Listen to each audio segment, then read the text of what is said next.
हां त्याला काय कनेक्ट करायचं ठीक आहे. त्यांचा ॲडॉप्टर सुरू केला आपण ठीक आहे. नंतर हे स्विच ऑन करायचं हां ऑन केलं हे पण ऑन केलं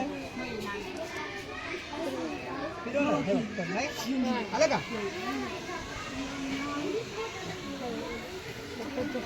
नमस्कार ही जिल्हा परिषद केंद्रीय उच्च प्राथमिक शाळा पट्टी वडगाव आहे. या शाळेमध्ये विद्यार्थ्यांना रोबोटिक्स शिकवलं जातं. यामध्ये बेसिक रोबोटिक्स, इलेक्ट्रॉनिक रोबोटिक्स आणि IoT रोबोटिक्स या तिघांचाही अभ्यासक्रम या ठिकाणी शिकवला जातो.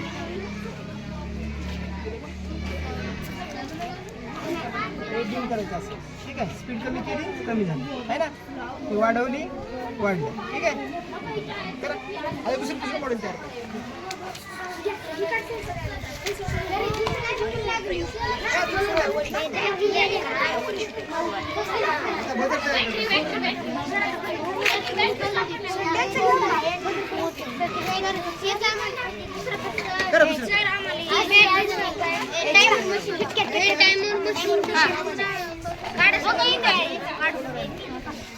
आता लाइटिंग